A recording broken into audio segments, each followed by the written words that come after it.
So this is a panel on doing the impossible, and that's raising money. And so with that in mind, one of the things I like to do with a panel like this is to open it up. I'll ask questions and kind of keep things moving, but open it up early to questions from the audience, primarily because it's more interesting if we're talking to your use case than just hearing, what the current fodder in this very frothy marketplace is.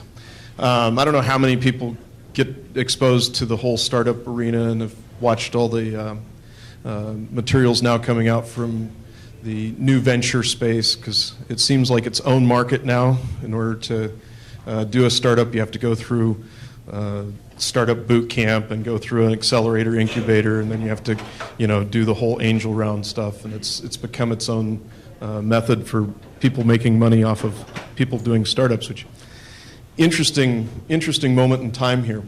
One of the things that I want to make sure that you get a chance to do with this panel is to talk specifically to them, but before we get that, I want to know a little bit more about the audience makeup. So how many people here are actually raising money currently? Show of hands. How many people have raised money in the past? How many people have lost people's money in the past? Okay, so we have a fairly seasoned group of people. And how many people are just here trying to figure out if they want to raise money? Okay, so not that wannabes aren't important, but obviously you're going to make a choice whether you want to really go after this this line of opportunity as it exists today. So with that, it gives a little bit of a sense of who's in the room. It seems like would everybody consider themselves an entrepreneur who's in the room? Okay, so we have some people who still have not become addicted. So I won't invite you to the Entrepreneur Anonymous meeting this evening. By the way, I am Jay Moore. I am addicted to the startup. So with that, I'm going to let the panelists introduce themselves, give a little bit of information about who they are that's beyond the scope of the bio that you've already read, and get a sense of what their experience is in fundraising. And they're just going to walk the mic across as they go. Okay. You guys can all hear me? All right. I'm Tony Garcia. I'm currently VP of Business Development for Unity Technologies, the game engine company. I've been doing video games for a long time, 28 years now, which is depressing as hell. But I've seen my fair share of actually being in both large companies and doing my own startups. I've started up and run and raised money for, I think, 4 companies in the past. And I've also made money and I've lost money, so I've seen both sides. It's a pleasure to be here. Good morning, everybody. My name is Margaret Wallace. I'm the CEO of 2 interrelated startups. One is called Playmatics. We're about a 17-person company located in Chelsea of Manhattan. And then we founded another sort of side holding company called Shadow Government Incorporated, which is co-headquartered in New York City and in Zurich, Switzerland.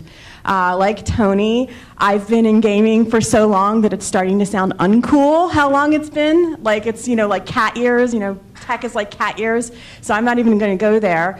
But I also have been on the doing a lot of startups, multiple startups. Playmatics and Shadow Government, I think, are respectively the 4th and 5th startup I've begun. I've worked at large media companies on the publishing side, and then as far as my startups go, I've had the range of experiences from bootstrapping to raising venture capital to raising angel investment to doing sort of a hybrid model, which is what I'm sort of doing now. So it's really great to see everyone this morning. Does Shadow Government have like a secret society component that we can know about? And then you have to kill us. It's so secret I can't talk. I guess the unique part of my perspective, I'm the CEO of Novel, and we're a venture-backed company of about 2025 over in Redmond, Washington. Obviously, I've done this at a little bit younger of an age, and there's some unique challenges that come with doing that. So that might be the perspective that I can offer today. So I'm Josh Hernandez, CEO and the founder of TapMe. I've actually addicted to startups. This is my sixth. I've started 4, failed with 3. So my perspective actually is really kind of what's happening right now, because we've gone through the incubator accelerator. We raised an angel round. We raised money formally as well. So there's a lot of stuff going on in that space that, one, you need to really ask yourself, is it worth going through? And 2, just being, open and honest with where you want to actually take things. And I hope I can help. So thanks to everybody for coming. So unique to the game industry is the fact that we don't profile well for VC investment, in the sense that they're looking for a roll-up or some level of scalability that will give them a 10x in 3 years. And rarely do you see that particular profile happening, especially if you're starting a game studio. So it's not that there isn't, and Margaret, you can probably speak to how well it works to work with VCs in this particular industry. It isn't that there isn't VCs interested, it's just that there's a rare opportunity for them to find something that fits their model. But that's changing pretty rapidly. What is happening now with the whole super angel movement and with basically VCs getting in at earlier and earlier startup opportunities is that they're looking at how to architect investments that will fit their subscriber model, that will also be able to be something that they can be early in and roll up into multiples that will work for them. And so what you're seeing now, and I wanted to kind of segue into what's your experience with the current climate in the angel marketplace for the fundraising that you guys have been doing? So if you guys don't mind, I'll start off. We started TapMe as an actual game development studio. We wanted to make games for mobile, and we actually did make games for mobile for a while. But to attract investment, we had all sorts of different money-making plans outside of the sale of games or microtransactions, et cetera. And from there, our uninterrupted in-game advertising platform was born, and we actually went that route. Because it's no different from any other entertainment industry. You have to make a hit in this industry, or make a lot of very small hits very, very quickly. So it's very, very difficult to pull off, and the investors, that scares the shit out of them, frankly. They look for the big plays, long returns, that kind of stuff, or multiples. And it just from a game developer standpoint, it's really hard to pull off. So we had to. Was that a pivot for you, or was that just in order to find the money? No, it wasn't, but we had to make a decision at some point. Are we going to continue to make games, or are we going to focus on the ad platform? By the way, that's buzzword number 10 here. The most overused word of the moment is pivot, I think. Yeah. In other words, if what you're doing right now isn't making investors happy, then you better find a better way to make them money in some cases. So did you have money when you made the move towards the ad network? We had raised the seed. We were making some money with our games and surviving barely. But you couldn't get to the next round. Right, until we really honed in on that, on the in-game advertising platform. That's when it really just, all right, this is a venture backable business with a great team that's relevant in the space. They know how to make video games. Whereas like everything else out there, with a couple of very few exceptions, have been started by people that don't make sense in the business, or just some dude had an idea and thought it was great. Like, we actually have relevant experience, we understand the pipeline. So that really helped us move along. And we're And you were solving a problem you had. Right. Like, one of the problems with one of the games that we had was the piracy rate on iOS was insane. But coming from a previous startup, like where I watched the career of Deadmau5 through Napster and literally seeding, Napster and all the other peer-to-peer networks, literally seeding his debut album to take advantage of piracy for distribution. I thought, hell, this is piracy is an awesome distribution model. Let's use it. Free to play. Right. Free to play solves a problem for 5 to 15% if you're really, really good at it. But what about everybody else? Ads solve that problem. So we thought about it from that standpoint. Yeah, I actually think what you're talking about is a really positive challenge. I mean, if you can't communicate your business to VCs in a way that, angels or VCs in a way that's attractive, it's probably an indication of the fact that if you're thinking about your business as a business model, there's something that could be stronger there. If you want to build a sustainable business that has the capital and the resources moving forward to do the kinds of things you want, they're good at identifying whether you have a chance at that or not, if you can get to that level of strength as a business. So it's really an opportunity to figure out what, similar to your model, I don't call it a pivot or what have you. I've heard pivots used for such a range of things, like small adjustments to, we raised money, we were completely wrong, and now we're pivoting a little bit to go do this thing. But I think it's an opportunity to figure out what can make your business model stronger, and their buy-in is a good indication of that, because they're seasoned, intelligent business people. So do you want me to speak about the environment for funding? Is that what? Yeah, well, and also just as you're putting together your pitch deck, how much is it influenced by trying to get money versus your passion for building a company? Well, I mean, it's incredibly easy to raise money right now. It's incredibly frothy, and then you have all these folks in Silicon Valley who are currently cashing out their stocks and all whatnot, and they're going to be contributing to the infrastructure. And I think, if, on the one hand, if you have the right connections and the right friends, or you have, quote, traction in your current business or a vision for how to achieve that traction, it's not difficult to raise money. But it's really funny, I just heard Nolan Bushnell speak the other day, and one of the things he said that I thought was just really brilliant was mistrust consensus. So, in proportion to how easy it is to raise money in the current funding environment is also in direct proportion to how, and indicative of how there's often very little imagination in the space. And so there are a lot of Me Too companies being funded and cloned, and that's unfortunately going to inhibit progress and growth in that ecosystem. Sometimes as a startup, you have a clear vision, and sometimes if it's a smart, clear vision, you feel like you're swimming upstream, but in some ways that might be the best position to be in, rather than trying to be a follow-on and add-on, because I see a lot of that right now. And it's certainly true that investors really want to see this, it's a platform, or it's an advertising play, and really or it's some kind of value proposition in the technology space, and that's really what seems to get truly funded within traditional investment circles, even to this day. Well, a couple of things. I mean, I agree. I think that it depends on who you're talking to and what you're selling.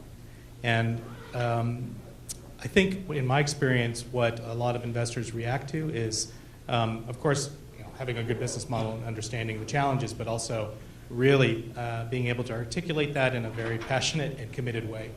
Nothing beats a really good pitch, and I mean it. You can go into an audience and have a really solid plan and a really good way to make money, and just blow it by not being able to convince them that you believe in it. And sometimes that's really what they're looking for. An investor will say, well, okay, I kind of get it, but can this person or this group execute well? And they look at it, and so if they don't believe it, they're not going to give you money. The one thing that, at least for me, I found, I've had to modify from pitch to pitch to pitch to get to the sweet spot. And sometimes I would say, okay, why aren't they getting this one particular point? This is the crux of it. This is why they should be putting money in. And it doesn't matter if it makes sense to you. If it doesn't make sense to the group you're talking to, you're never going to get anywhere. So don't be afraid to modify that pitch. It still should be in support of your overall vision. But it should be something that sort of evolves to the point where it's just that you've heard the elevator pitch, that term. In 60 seconds, can you articulate what it is and why somebody wants to invest? I think if you can get to that point, you have much better luck in being able to raise the money. Yeah, go ahead. I won't talk too much on this panel. Just to add to that quickly, what Tony says is really great advice. And one little trick we learned is with each pitch session that we went into with VCs in this particular instance, every question they asked, we kept a spreadsheet where we collected all the questions that came up during that, and then we would go back and refine the pitch after each pitch meeting. Yeah, so, okay, actually, I'm going to do what I said earlier. Who here has a question for the panel? Because I've got more, but I'll pick on you if you don't come up with one.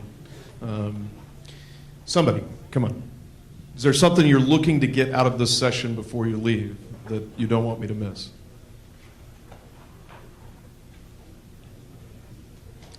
Hi. I'll just kind of back up a little bit. I know all of you have done your own pursuits, and this might be a little bit obvious to you, but for someone just starting out, this may not be. Say if you have a good idea, you know how to build your business plan, you got all the documents in place, but you don't have the social network or social structure in place to actually find the people that with the money. How would you go about pursuing that from your own experiences? First, I would argue you shouldn't spend much time developing like this business plan and all this documentation that's going to eventually change so many times while you're figuring this out. But it kind of goes to it's about you getting out there, your local community first and foremost. We had the opportunity in Chicago before all this frothiness started, where there wasn't, not many people were talking about Groupon. They were just using it back then, and the entrepreneurial community wasn't as tight as it is today in Chicago. So we used the Chicagoland Entrepreneurial Center to get introductions and to start to figure out like who the players are in the space. And locally speaking, the last thing you want to do is make some roadshow to Sand Hill Road and not know anybody, and you just kind of force your way in. It's always good to get introduced by other entrepreneurs, et cetera. So find those groups and talk to people who are starting stuff rather than go after the money immediately, because it's kind of unwritten rule that the VC or the money person is always going to take an introduction from another entrepreneur way more seriously than a cold call or from another VC who didn't invest in you. So just look at it from that standpoint and forge ahead. Yeah, it's definitely, I'm pretty close to this one because this is my first company, first venture financing, all that kind of stuff. So it wasn't like I came into it, or some of these guys now at this point. I do think it gets easier. When you're raising money for the third or fourth or fifth time, you already know the people. But it is definitely a journey early on because like you're saying, you can't get the guy who didn't invest in you introducing you to people because that's not going to get you anywhere. You actually, it's just like a domino. You got to get that first guy who believes in you enough because they all are in a network. Well, almost all of them are in a network where they know a bunch of other people and they can actually get you the introductions you need. So rather than, meeting 100 people, what you're really looking for is finding the guy and invest time in finding the guy that can help you get a jump start into that network. Because otherwise it is a relatively closed network. They're looking for people who've done it before, who they've funded before, stuff like that. One other thing I was going to mention was that you mentioned kind of stay local initially and get going that way. Sometimes that does work. We actually didn't. One of the other things you can do is competitions that get your name out there, even at an early stage. We actually got pulled up by some investors who were really interested in us in Vancouver, and we ended up closing that deal a lot faster than we did in Seattle. And one of the things about our climate that may be different in these guys' experiences, but I've heard from some of my friends in entrepreneurship. Seattle is a little bit slower and a little bit more of a followers market right now. So there may be some other places, if you get out there and expose yourself, that might fund the idea or company faster. I don't know. I have a couple thoughts on the matter in terms of obviously the first network to tap into is if you do have access to friends and family help and assistance. That's definitely a valid place to raise money. And then in terms of, if you can stay local, if you are in a place like Chicago, for example, and even if you may not know particular investors or angel investors in that space, even if you have pretty well-connected colleagues or former bosses who are working at larger media companies, for example, or larger companies, they might also have access to, they might end up being angel investors, or they may have access to angel investors. However, I really think there's nothing wrong. I'm doing a startup in New York City. I would say, even though New York is definitely coming around in terms of its startup environment and its culture, it truthfully doesn't compare to what you see in Silicon Valley. The level of support and infrastructure there is so incredible that I spend about a week a month in the Bay Area just to keep those connections and those ties fresh. So I'm definitely all for moving and relocating. I mean, obviously, when you move to, if you did ever move to Silicon Valley, for example, you're competing for staff and certain kinds of resources, but I think it makes up in other ways many, many times over. And that might be another avenue for you to try. And then finally, you know, there are a lot of these incubators that are springing up. I work with one called Yeti Zen, which is at least founded in Silicon Valley, and I help those incubators. And I do know, you know, read the fine print. I'm not making any statement about any of them, but just know what you're giving up and what you're getting into. But I do know some of the companies that I've been advising have gotten angel rounds. So, I mean, I wouldn't, you know, look, I would definitely do the meetups and the organizations like that as well. Well, I'm not going to repeat what's been said because it's all good. But when Margaret said it's easy to make money, I kind of cringe because, not that it's not if you have, you know, the network, but in reality, it is a difficult thing, and it feels like it's impossible for it to happen if you're just doing it for the first time or even the second time. And I just want to say that you know, you've got to have the resiliency to stick it out. And you have to, and you feel like you're not getting anywhere. You'll talk to 20 people, 30 people, and it's that 31st person that kind of sticks to the wall. And when I said earlier about modifying your pitch and doing all that refinement, even that still relies on you getting to that person that is going to believe in you and believe in what you're doing and be willing to, you know, write some size of a check to get you going. So everything these guys said is right. You know, you get out there and all of that.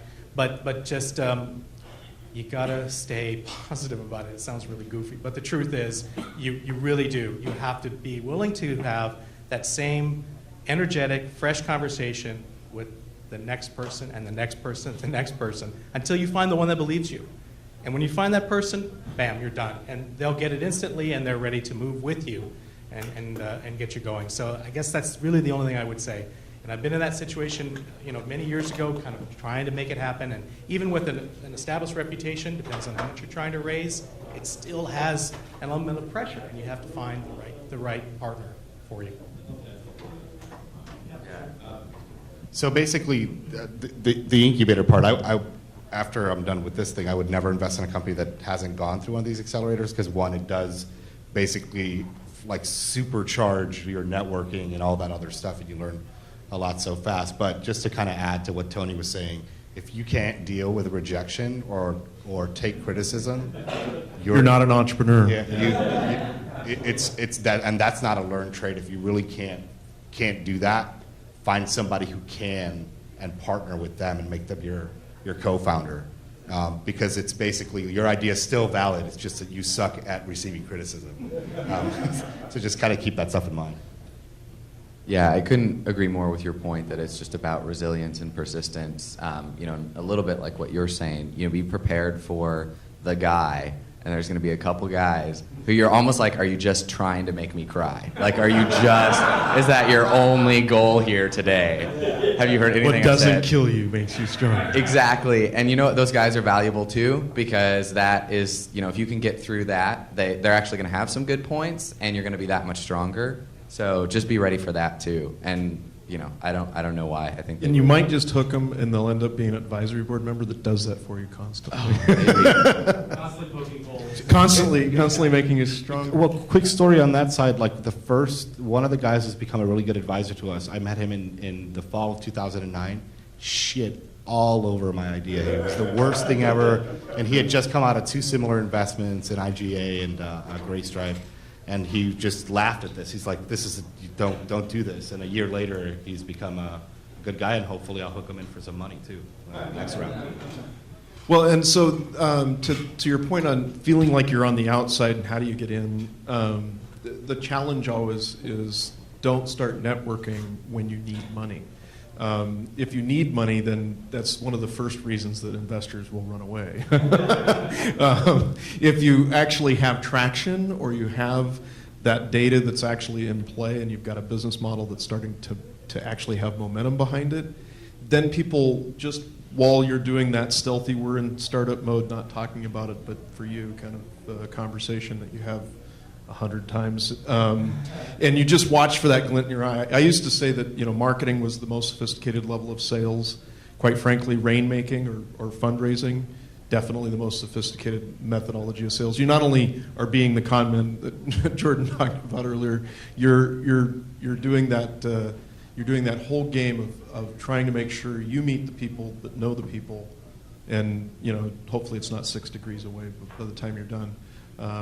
I was a big evangelist of LinkedIn when it first started. I'm still an evangelist today. A lot of people who know me know that I'll make introductions to them even if I just think two people ought to know each other. That gives you skin in the game. It's a networking technique that works over and over again. Doesn't matter that you're getting anything out of it, but when you need that introduction, they're going to be there for you. So make sure you start practicing the behaviors of good networking. It's an optional thing for entrepreneurs. If you're not networked, you better have somebody that is. And it's, I think even in Margaret, you were talking about how frothy it is, and I've been down in Silicon Valley, and how many people here are familiar with so you mentioned Yeti Zen, but Adeo started the Founders Institute. I think there's one up here in Seattle. How many people have heard of the Founders Institute? That one actually I think very highly of as a boot camp for entrepreneurs. There's 500 startups. There's Techstars, Y Incubator, Y Combinator. Sorry, very difficult. Those are actually as much filtering devices for angels as anything else. So that if you get into one of those, then you're almost pre-approved to get funding. Whereas something like the Founders Institute, they're trying to level up your play so that you can actually communicate effectively with angels and more sophisticated people in the market. You may know your sector, you may know games well, but you may not know how to play the game of business yet, and they'll help with those pieces. I really highly recommend those components. When we're looking at that network effect, how many of you guys used any of the like AngelSoft? Those are all hooking in the angel forums and angel funds that are out there. Any of you, AngelList.co, any of you use any of those mechanisms? These are all new things. We used AngelList when it was very, very early on. We've got a couple of people from there. But just some advice that I give to other entrepreneurs, don't just sign up for it. Like, have somebody recommend you to sign up for it. Same thing with real networking. Just make sure you've got the warm way to get in, then just put yourself out cold. Never sign up for any of those like Funding Frenzy or like those kind of really weird websites where they're gonna introduce you to VCs. That shit is bullshit. Pardon me, but it's just. Also, the Google ad, I've helped 1,000 entrepreneurs raise $1 billion just by my book. Yeah.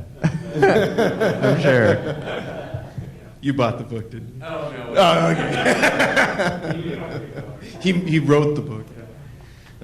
Okay, go ahead. Frothy seems to be an understatement for the current environment, right? These multiples that people are paying for acquisitions is crazy, having lived through one bubble. This ain't my first rodeo, and this feels like a bubble to me. So the people that made it through the last bubble had business models that were post-apocalyptic, post-bubble business models.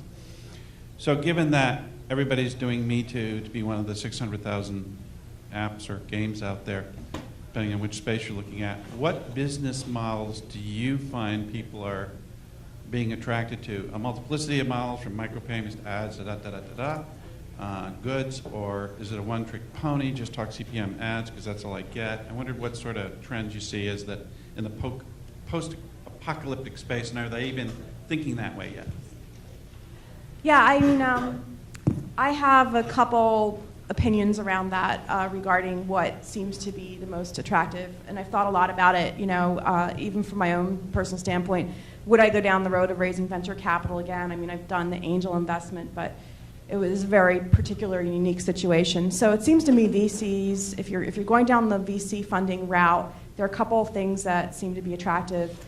Advertising, anything that has an advertising component to it, or an advertising infrastructure, I should be more specific. To me, if I were an investor, that would be one of the most attractive things I would invest in personally. because time after time, if you look historically, for the most part, those companies often do have good exits.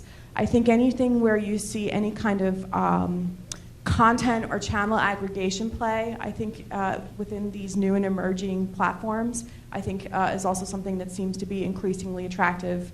A platform in and of itself, a platform to deploy social games easily, that used to be something that may have been attractive. I don't think that's as sexy. And then, of course, anything that can really, another buzzword we're hearing a lot these days is anything around transmedia. Transmedia, the whole holy grail of cross-platform, anything that would help achieve that. You see that happening in cloud gaming and with the promise of cloud gaming and all that. And those would be the main areas I'd say are attractive. Yeah, I'll pick up on that because I think it was what I was going to sort of allude to. One of the things that seems to be at least a smart way to go is to try to leverage your investment in R&D on as many different platform destinations as you can. And I think investors really can see that, so that if they're putting some money in, and maybe it's just on a specific project or a line of projects, if you can say how you can take that IP and deploy it on as many different destinations as you can, that's really solid, because then you're not placing your bets on one, and you're not hoping that unit sales are great on this one or that one. You just sort of, in the aggregate, you do well, and you can have margin.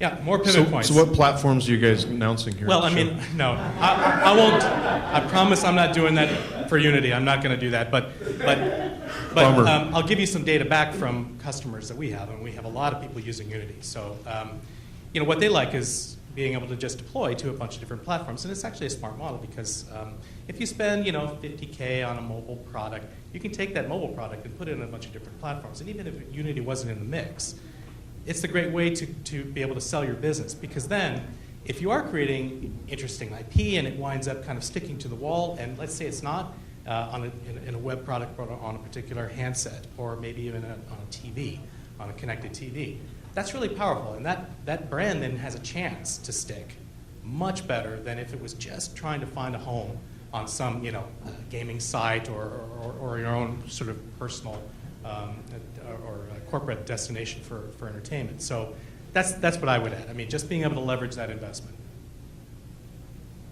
Definitely go. Oh, yeah. No, you can go. All right, I got it. So just to kind of bring it back to the whole frothy aspect, and set them up. I think the VCs are as much to blame as the entrepreneurs doing the whole Me Too thing, right? So I think the trick there is to really find investors and look for people who can really make a difference in terms of building that kind of business, not just going after the money. It's as much about you vetting the VC as them vetting you, because the worst thing you end up with is some dude in the boardroom who has no idea about your business at all, or about, right, and he thinks, that's the worst. He's building a different company than you are. Right. They're generally guys. Or frustrated. They are. 99% of investors are guys. Straight up. She's Margaret's going to right change about that. But yeah, just keep that stuff in mind. Like you're vetting them, and if you go after the wrong kind of money just because you need the money or you're desperate, if you're desperate, start over, or try something crazy. Don't just take money from anybody randomly. Just to get your idea off the ground, because it's likely to fail even harder. So Do it in a longer, slower fashion. So, I think the talk about models is interesting, but I would encourage people to also think that it's think a little bit. If you can, think beyond just those models. I mean, there are different things that are attractive and sexy, and like I can position this company this way and position this company this way, but we still exist in a very competitive space.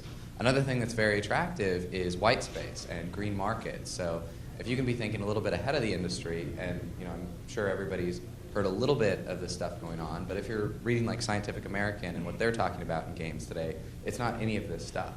It's where are games being applied in some really fundamentally amazing ways to stuff we've never thought of before.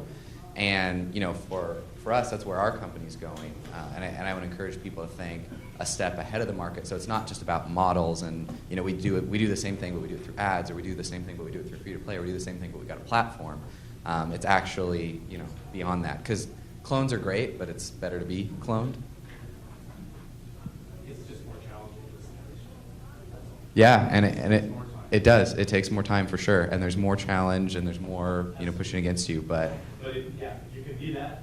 yeah, and the challenge is also the initial thing, right? Because it's harder to be innovative on that level. That's a lot of brain thinking time. So Braden, you threatened to talk about youth because we're a bunch of old guys up here, and talking about raising money. But you're working on innovating on multiple vectors, and you're looking out far enough that you can kind of see market opportunity before you can actually make money on it. Yeah. Which is always a timing issue, right?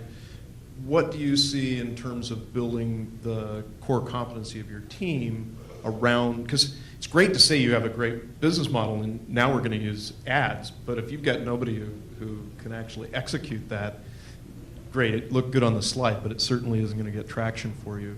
Yeah. When you're putting your dream team together, how do you find that ambition and inspiration?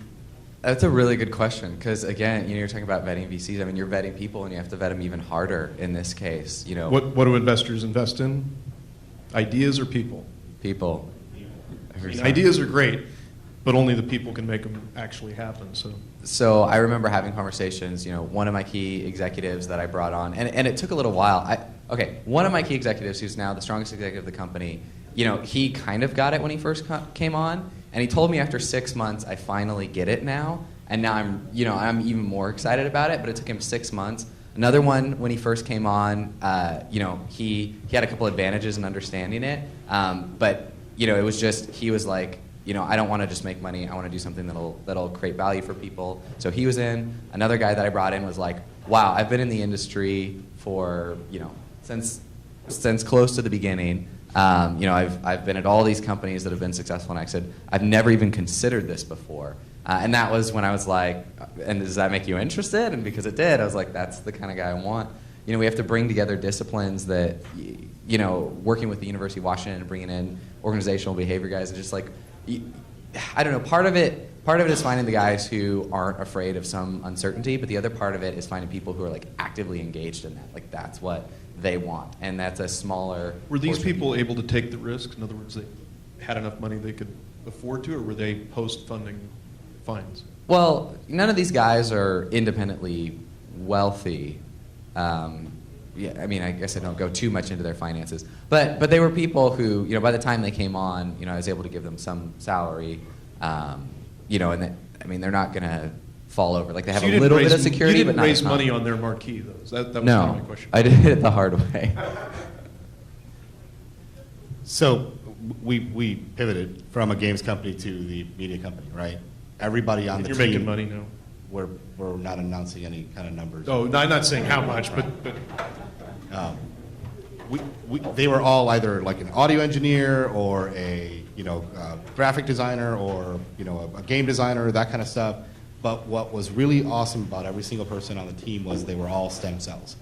Like they believed in what we were doing so much that one, they were willing to take like shit money for a long time and make sacrifices for a long time.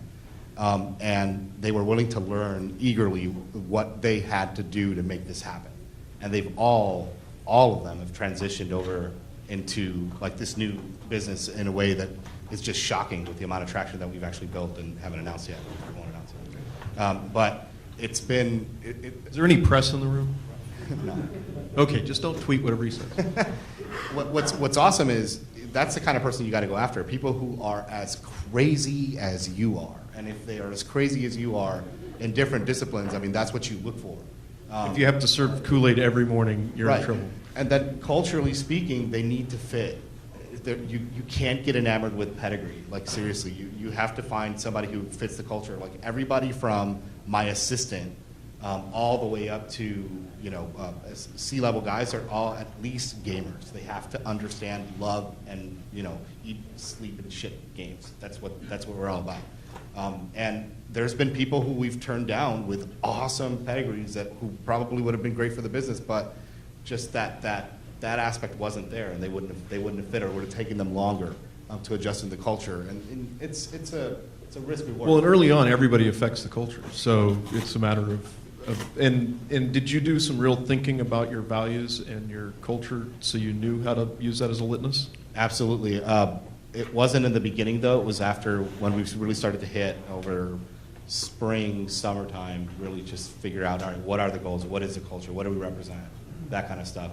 And because when you're preparing for growth, you need to have that stuff in place. If you wait until, first you're the founders and then all of a sudden you're 40 guys and you want to set the culture then, it's pretty bad. You got to do it very You're already early. working in a company you don't want to work at. Right. I mean, speaking to that point, we're a young company, only at the 20-something people range, but we have a 5-step interview process that finishes with a character interview for this very reason that he's talking about. I mean, we get into like, what is your life motivation and everything like that. But what I would say is I do agree with everything that's been said, because, and don't be afraid to turn people down. If it just doesn't feel right, and you look at the resume, look what they've done, you're like, wow, if I could just get this person and then meld them with somebody that understood us, perfect. But if they don't do it, because you're right. When you get to be 40 people and most of that team is comprised of people that don't believe, you failed. I mean, you really have, because then you can't execute on what it is you envision, and you get trapped and you say, well, how did we wind up with all these people, and they don't, they just don't get it, and right. I mean, if you've ever experienced it, it's the worst thing, because having that great team is really what gets you over the finish line. And if people come in and they're willing to do it for nothing for a while, or they're scraping by, but they believe in it, then man, when you hit it, nothing beats that team feeling, in my experience. But still come to work and do the work. Exactly. Any other questions along this line? Go ahead. Actually, it's to Margaret about the comment you made about the men, which I think is really true. Do you see any? I didn't say that on the record. I didn't say that. No. I said I didn't, and I really want to be clear. I didn't do that. No, I said it. I'm a father of 3 daughters. So I've had the crap beat out of me my whole life. Now, the question is this, though, from an audience development perspective, actually. The most interesting demographic, obviously, is female now, and what's going on there in terms of dwell times and so forth. Do you hear any pull from people, funding people, that really proactively want to go after that? You finally figured out it's not all guys, and there's still people apparently walking around and think all gamers are guys. Well, I don't know if I'm the most qualified to speak to that. I think anyone here can speak to where there's audience and where there's traction with that audience, there's interest from investors. Bottom line. I would say whenever somebody tried to actually target, it, in my experience, didn't work, because it was somebody who made some presumption about what men like to play versus what women like to play. I don't know. I mean, that's just for me. Whenever it was a focused effort, it just never seemed to work. Anyway. Obviously, Flow Play here in town is doing a good job of it. Worth checking out, but they've done a really good job. My name is Brenda Gurevich, and I have a studio called Silicon Sisters, and we focus on building games for women and girls. That's our modus operandi, and 90% of the people working in the studio are female. And so we are specifically targeting ourselves to that audience. And I would share, just because we're on this topic, that I have found it a little difficult with a couple areas in regards to working with potential investors. The first is, it's so important to do that networking, and it's harder to do it as a chick, I find, just saying.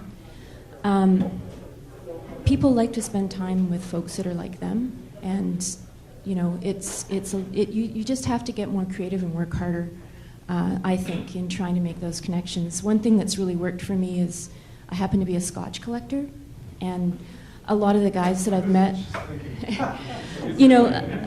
I've started a Scotch newsletter, and a lot of the guys that I've met in the investment community are really hyped up because I'm super into Scotch and can make good recommendations to them. So that's worked really well for me. But you have to think creatively. It's not as easy when you're different in any way, right? When you're just kind of not the guy, and that could be that you're a gay guy, or that could be you're a person of color, or that could be you're a chick, or that could be that you're young, or whatever. You got to be a little inventive. But I will share that there's some great research on this, on being a female fundraiser and being a female entrepreneur and working with investors.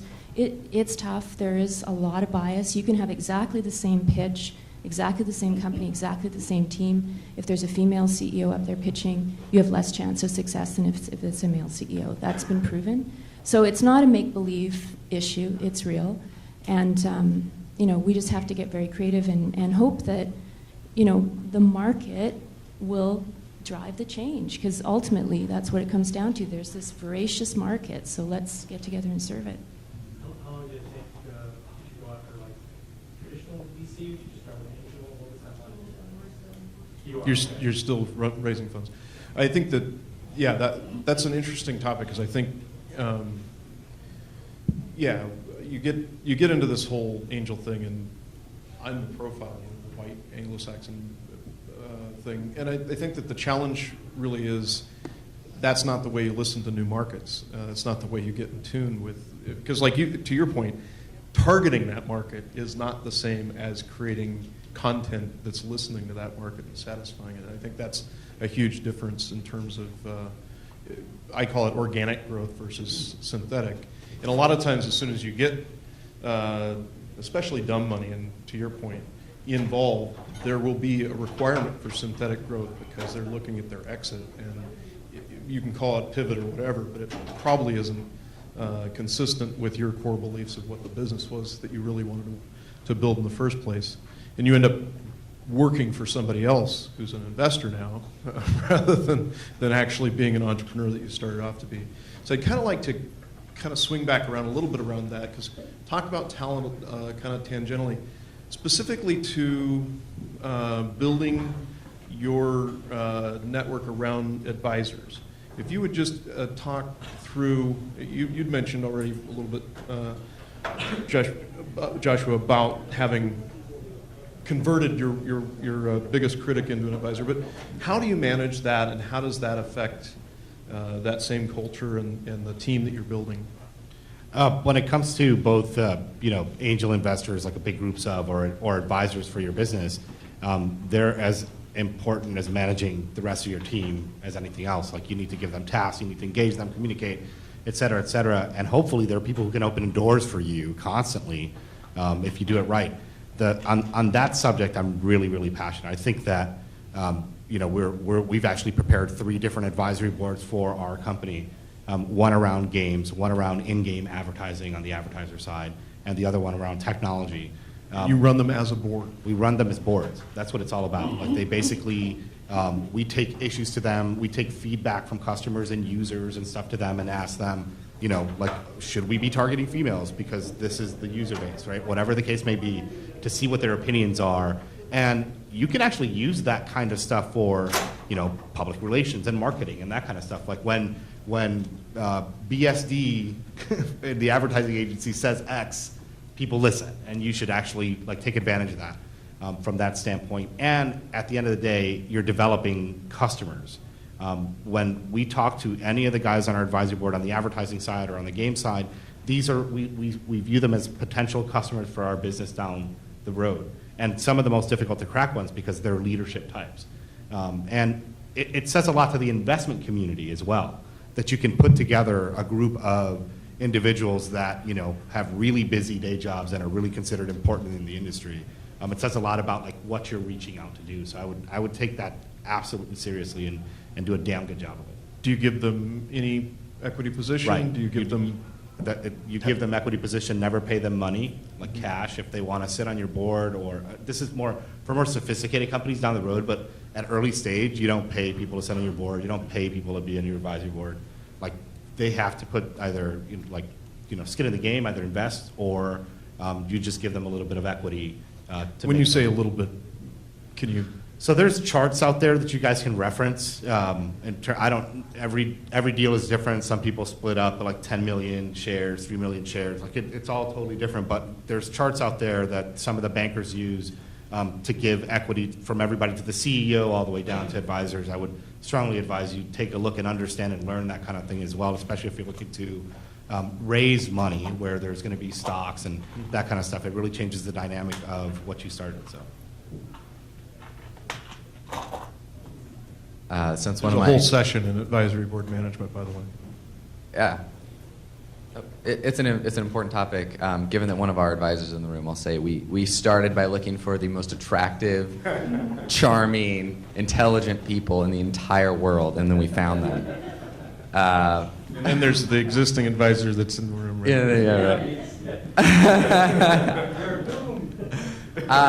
Yeah, two things to really think about where the value of those advisory boards exist within the culture. They are an outside perspective that cares. They want you to be successful, and to some extent they have a reputation there, and they benefit from you being successful. So they're outside, but so it's kind of in between the two. But they can give you that once a month or once every month other month perspective of, you get so in your business and you're in it, not working on it, and they can give you that perspective of the bigger picture of what's going on. And then also they should be there to provide relevant connections in some way. That should be one of the big values that they bring. If they don't, that's a little bit strange. Margaret, you don't like advisory boards, is that what? Well, we have 5 more minutes. I know. I'm just giving you a hard time. All I will say is don't get somebody who is always going to agree with you. Try to get somebody who will challenge you. Challenge your assumptions all the time. And do you use those as a CEO, or do you actually have them working with your exec team as a whole? Oh, usually with the exec team. I mean, you want to have the people that are making decisions and executing on the plan, who firmly believe in this, to be challenged and have them say, have you thought about this, or have you thought about that? And why are you thinking this way when, this is the other way to think? And if you get challenged and maybe it's uncomfortable, it's actually good to be uncomfortable, because then it makes you think about it. Am I just deluding myself? Is this really a business to be in? Okay, we'll have a chance for maybe this and more questions. I'm curious about the time that you need to allow if you're going to go for investment in a startup. There's been a lot of talk about the mechanisms of raising money. I think my interest is, how much time do you have to allow between coming up with the concept and expecting to be able to be self-supporting? All of it, and then multiply by 2. Well, always more than you think it is. But I mean, I've never really personally been able to do it in less than 6 months, and I think sometimes it's 9 months. You can all of a sudden people just go, oh wow, I get it, but that's rare in my experience. You may not be doing your due diligence on your investors if you're taking. I mean, it depends on your level of experience and past, because if it's your first time and you're young or you're female or you have any other disadvantage working for you, I would initially double that number. I'm sorry, I don't really see any females in this. It's actually, I'm sorry, I'm token. My name's not Margaret Wallace, I'm token. It's not any harder, you just have to go through the same channels. I have nothing to do with this. yeah. Okay. It's not like a handicap. It's like, Sure, and actually, there's good research that the female entrepreneurs exit more often and stuff like that. So I'll just speak for myself then, and I'll say young or any other thing that you look at, because I know it was a disadvantage, particularly at the time that I raised money. People would ask you that all the time, like, Yeah, definitely. So I would, for us, it took even longer than that. Once we were at a sufficient stage. So between when I started working on this in college and when we were actually in a position to get funded, it took 18 months. But that's kind of a first-time thing. Now, I could speak to the fact that there's a round that we're doing actively, and it took us about 30 days. So Like anything that you're doing in your, like what you're developing, plan, set a goal, set the date. I'm going to raise it by X date. Now, you don't go out saying to the investors, like, if by the May 30th you're not ready to go, we're done. Eventually, with the guys who you bring further down the line, you can start to use your goal as part of that. So you need to truly plan around the timing of this, right? And and that is completely up to you. If you go out there and don't set a goal with time, they're going to like ride you for as long as they can, because they want to see they're going to invest in the more mature thing. So. That's something that we did successfully. When I raised this we raised a little over $1 million a few months ago, and we gave the potential pool of investors a deadline. We said, everybody who's in has until this date, and if you miss the date, and we did have people come to us after that date and say, oh, can we get in? We said, sorry, you missed the deadline. And that really sets the standards and the expectations for the next time. For the next time you go to the well, you can kind of go back and they know that you mean business, that you're not just going to be wishy-washy, and that really helps a lot. Last question. Yeah, I want to see if you could speak to business structure. That hasn't been mentioned because everybody that's making an investment is investing in some kind of a legal entity. What has been your experience of the best? Because the VCs, they want 10 times return, and friends and family are going to look for something else. What kind of structure do you find is best?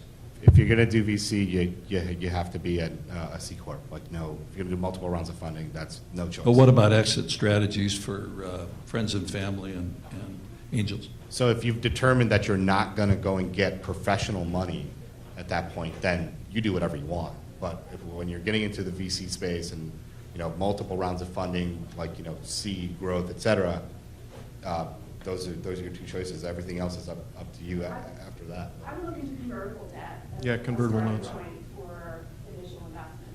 And you'll read a lot of controversial opinions on that. But I think debt financing is one that we didn't touch on here. This is a great group of people, and to a degree, they're probably going to filter you, but you've got their emails up here. The key is to link in. I mean, I think at some point, obviously if you see them, buy them a drink, get some of these other questions answered.